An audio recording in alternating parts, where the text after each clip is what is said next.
le hashtag On en parle avec cette messe qui a provoqué la polémique et qui provoque encore la polémique depuis 48 heures.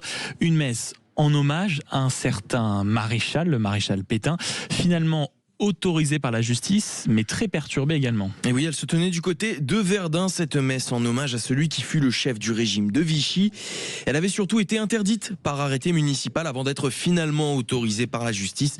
Et finalement, ce qui devait arriver, arriva. Pas de facho à Verdun, pas de messe, tout Pétain. Pas de facho à Verdun, pas de messe, tout Pétain. Pas de facho à Verdun. Pas de messe pour Pétain, pas de facho à Verdun. Ce sont les mots que vous venez d'entendre dans ce court extrait et c'est surtout le slogan repris devant l'église où s'est tenue cette messe.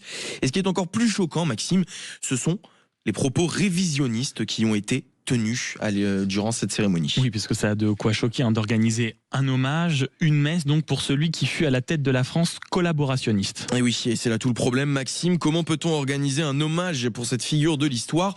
Le maire de Verdun, Samuel Hazard, n'a pas manqué de répéter son dégoût face à la tenue de ce rassemblement. Pétain, c'est le chef de l'État français, c'est les antithèses de l'humanité. Comment célébrer une messe en hommage à celui qui a contribué en collaborant avec l'Allemagne nazie à la déportation, à l'arrestation et à l'assassinat de dizaines et de dizaines de milliers de victimes.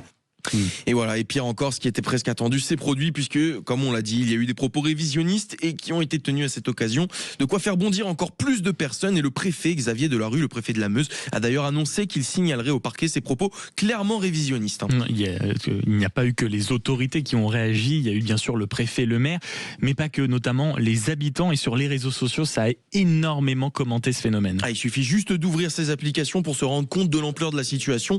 Personne ne comprend ni ne cautionne un tel hommage. S'il a sa place dans les livres d'histoire, il ne mérite pas l'hommage de notre mémoire, peut-on lire sur le réseau social X. D'autres regrettent qu'aujourd'hui, on vénère les assassins et on ignore ceux qui veulent sauver le pays. Et un historien va même plus loin et déplore la tenue de cet hommage, puisqu'une messe soit organisée pour l'âme de Pétain me choque profondément. J'aurais préféré que l'on prie pour les résistants, pour les 80 000 juifs déportés, pour toutes les victimes du régime de Vichy. Oui, ça c'est sûr, ça aurait été mieux. Et puis quand on s'intéresse un tout petit peu au profil de celui qui a créé cette association, ça fait quand même partie des gens, je crois, qui dans les années 1970 sont allés déterrer le corps du maréchal Pétain pour, je cite, que ses dernières volontés soient respectées. Donc en effet, il n'y avait volonté, pas qu'une volonté de lui rendre hommage. Cette association avait visiblement des liens un peu plus personnels. Merci beaucoup mon cher Jules Bosquet.